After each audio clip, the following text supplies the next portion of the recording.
on Vaticano this week. Pope Benedict XVI speaks of prayer at the general audience.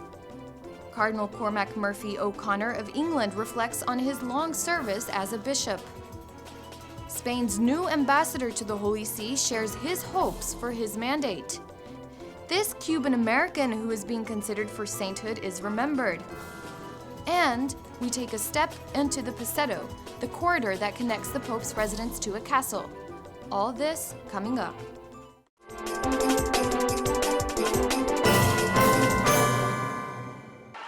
From the main square of the hilltop city of Castel Gandolfo, Pope Benedict XVI hosted these pilgrims for his weekly catechesis. He spoke of the life of intense holiness of the founder of the order of preachers, Saint Dominic of Guzman. He lived in the 13th century, and his feast day is August 8. San Domenico fu un uomo di preghiera. Saint Dominic was a man of prayer. In love with God, he had no other aspiration than the salvation of souls, in particular, those that had fallen into the nets of the heresies of his time. An imitator of Christ, he incarnated radically the three evangelical councils, uniting the proclamation of the Word to the testimony of a life of poverty. Under the guidance of the Holy Spirit, he progressed on the way of Christian perfection. In every moment, prayer was the force that renewed and made his apostolic works ever more fruitful. Pope Benedict XVI spoke of 9 specific ways the saint prayed, each taking him closer to God. In fact, he could often be seen in a state of ecstasy. Dear friends, Saint Dominic reminds us that at the foundation of the testimony of faith, every Christian must be in prayer, in personal contact with God, whether it be in family, at work, in their social commitments, or also in moments of relaxation. Only this real relationship with God gives us the strength to live every occasion intensely, especially the most difficult moments. This saint reminds us also of the importance of exterior attitudes in our prayer, kneeling or being on foot before the Lord, fixing our gaze on the crucifix, stopping and gathering ourselves up in silence. These are not secondary, but they help us to put ourselves in an interior way, with all of our person, in a relationship with God. I would like to recall once more the necessity for our spiritual life of finding moments to pray with tranquility. We must take this time, especially on our vacations, to have a little time to speak with God. It will be a way also for us to help those who are close to us and enter into the luminous rays of the presence of God, which brings the peace and love that we all need.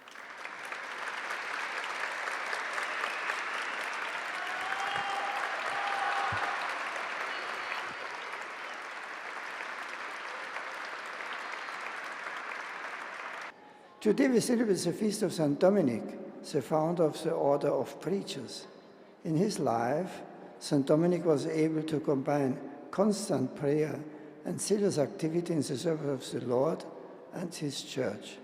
By his example and intercession, may all of us rediscover the importance and beauty of daily prayer and bear joyful witness to our faith in Christ the Savior. Benedicat vos omnipotens Deus, Pater et Filius et Spiritus Sanctus.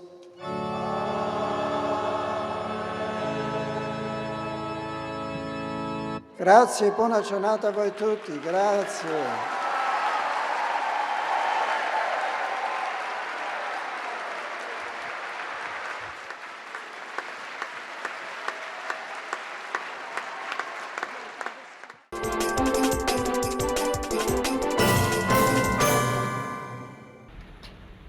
At the Lasallian Brothers' House in Rome, the cause for the canonization of a 19th century Cuban-American priest is being promoted.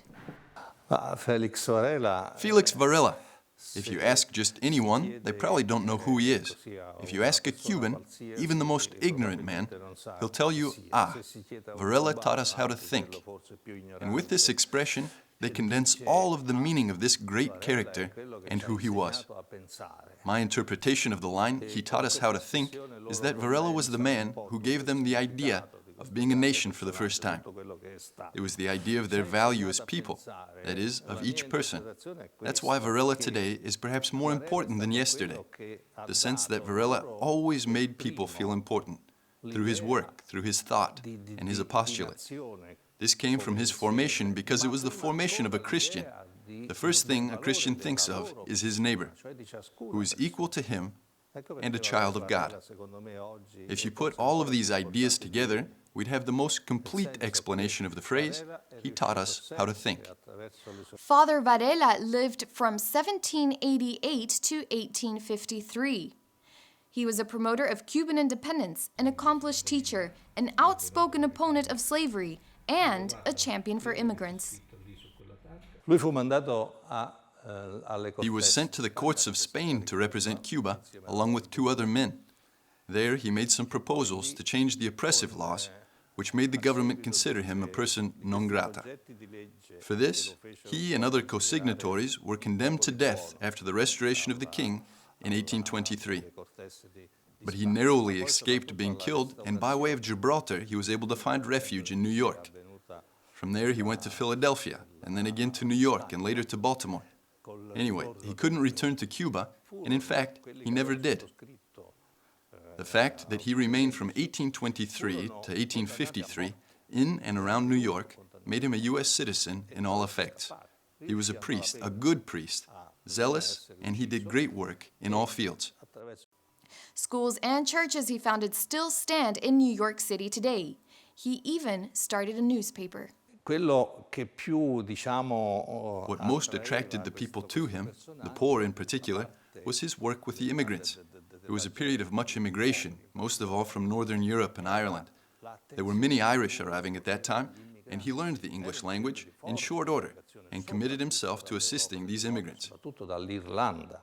After a life of service, he died in St. Augustine, Florida. Last spring, the Archdiocese of New York announced that he displayed heroic virtue in life. This gave new hope to his canonization cause and bringing back his memory. Cuba had its first evangelization from the devotion to Our Lady of Cobre in the 1500s. Now we have a period of recession, you might say, from a Christian and Catholic viewpoint, with the Marxism that took over at the end of the 1950s. So, with the gradual de-Christianization, we hope that the figure of Felix Varela brings back a rebirth of Catholicism and Christianity. The same for the United States. We know that Catholicism is not the majority religion there. By knowing him and his works, I hope that he might contribute to a reinforcement of Christianity and Catholicism also there, just as I hope that we might return to the comprehension and union of the two peoples detached and even separated today by their ideologies, which have been pushed to an extreme in recent times.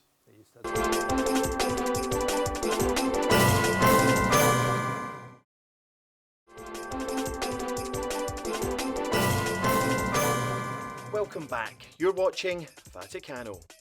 Here at the Rome's Venerable English College, a familiar face stops through regularly. He's a former rector of the college and the ex-Archbishop of Westminster, England. He is Cardinal Cormac Murphy O'Connor. Well, I first came here over 60 years ago, in 1950, which was a holy year, in the reign of Pope Pius XII. And this college has a great history. It's been an English presence in Rome for over 650 years. And first of all, it was a hospice for English pilgrims to Rome. And then after the break with England, the reign of Henry VIII, it became a seminary for priests to go back to England. And 44 of them from this college were martyred in the reign, most of them in the reign of first Queen Elizabeth and then successively. And so you will find in the chapel here a record in the of what happened. The students had to look at what was going to happen to them, being hung, drawn, and quartered. And so we're very proud of our martyrs and pray to them. And from that, so the present day, there have been students training here for the priesthood to go to all the different dioceses in England and in Wales. And so I was a student here for 7 years. And then 14 years later, I became rector here for 6 years. And That was in 1971 to 77. And then I was one of the last bishops appointed by Pope Paul. But this has been a home to me in Rome, because I've known obviously all the rectors and of course the students who were here, both when I was a student and when I was rector. So it has a lot of history, and I could go on about the history of the college and the important people who, excuse me, the important people who, insignificant people who were here. I mean, in the past, I'm just thinking of Cardinal Newman. When he trained here in Rome, he came and said Mass here and used to visit here regularly. And Cardinal Wiseman, I must move on. I mean, I was thrilled at the Vatican Council when the document on the ecumenism was published, in which it said, you can't be an ecumenist without interior conversion, newness of attitudes, and unstinted love. And from that time, the Catholic Church, I could only talk particularly about England and Wales, has taken that to heart. And even though the doctrinal unity there are serious obstacles, as you know, at the same time, the communality of Anglicans and Catholics, and particularly of bishops, Anglican and Catholic, working together and witnessing together is becoming more important in a way, because we're now in a state in England where there's not just secularism, it's a kind of militant secularism. And therefore Christians must stand up together for the voice of religion, and particularly Christianity, in our country, and not let it be, as it were, peripherized by this new wave of people who want to marginalize the religious voice.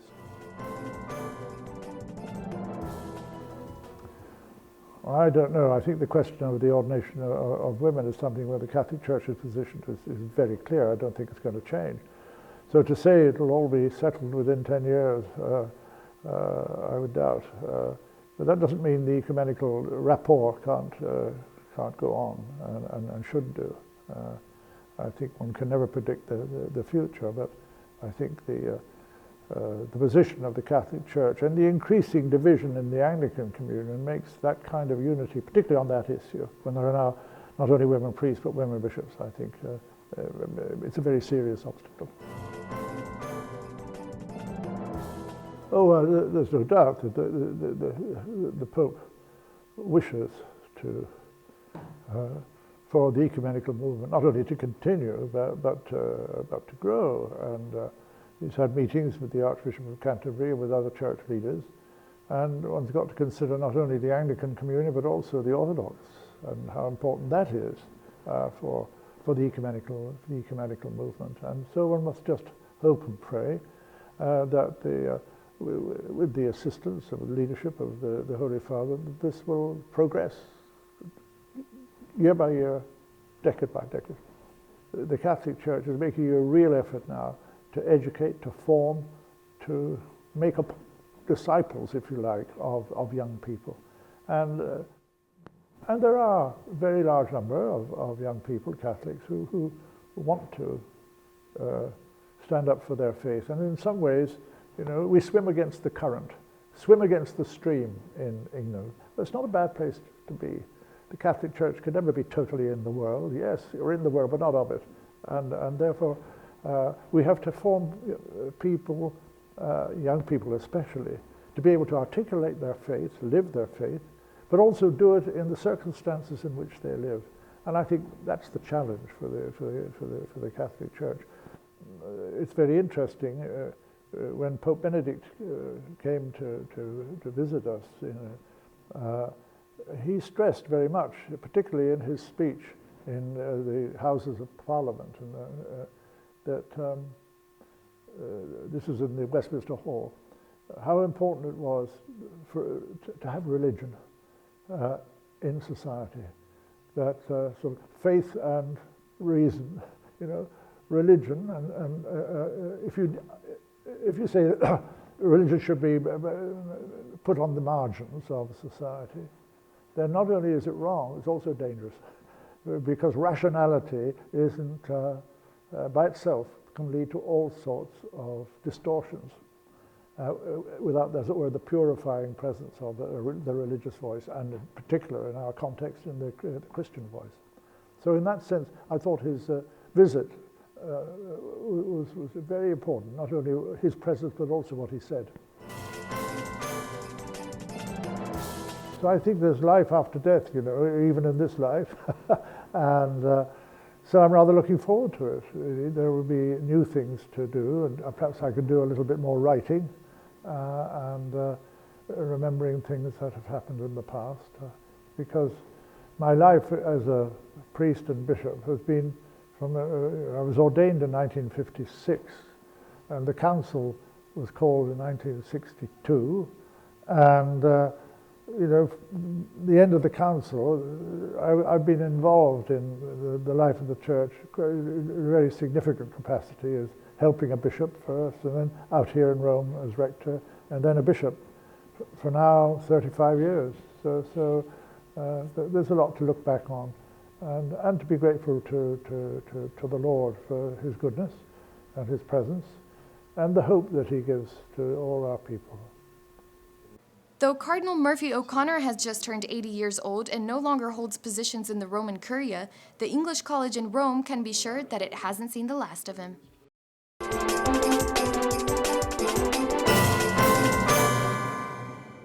Here, under the gaze of Our Lady in Rome, is the Spanish embassy. This man is the last of 153 ambassadors who have served here for Spain in the last 6 centuries. Like those who came before him, his aim is to unite his country's objectives with those of the Holy See. Yo quiero que el fruto de mi trabajo sea el mantener las excelentes relaciones que hay en estos momentos entre España. I would like the fruit of my work to be maintaining the excellent relationship that exists now between Spain and the Vatican, between the Spanish government and the Holy See, and the achievement of ever closer relations on all levels, especially keeping in mind that on the international stage, Spain and the Holy See are 2 states, 2 global actors with common positions on many issues, and we hope that this collaboration will be fruitful for both states. Spain has been the destination of no fewer than 3 of the Pope's foreign visits in 2005, when he was chosen to succeed John Paul II. The culminating moment of Benedict XVI's Spanish experience was last August at World Youth Day in Madrid. Bueno, yo creo que les ha dado esperanza, ¿no? En el difícil momento que atraviesa la... I believe that he gave them hope amid the difficult moment that a great part of the Spanish youth is experiencing. We cannot forget that 50% of the young are unemployed. The Pope's visit gave them what they needed most, that is, hope and the fighting spirit to continue forward and overcome the current difficulties. Obviously, this has to be accompanied by a healthier economic environment, but having a spiritual focus in these moments is also positive. The relationship with Rome runs deep. The ambassador says staying close to the Pope's teachings could help in today's worldwide crisis. No es solo una crisis económica, sino también una crisis de valores. It is not only an economic crisis, but also a crisis of values. The person is at the center of the social life, and principles and values of solidarity, of effort, of generosity, of work ethic, of social responsibility, and being present at all levels, from the technical worker to the businessman, are needed to be able to move forward amidst this crisis. Desde el trabajador de a pie.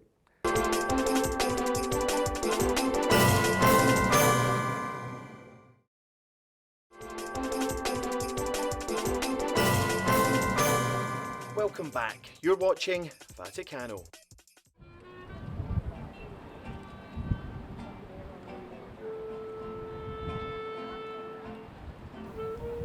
Classic Rome. This is one of its longest standing monuments, a testament to emperors and popes. This place is called Castel Sant'Angelo because it is dedicated to the Archangel Saint Michael, whose statue adorns the highest point of the monument. It is there in memory of a miraculous apparition.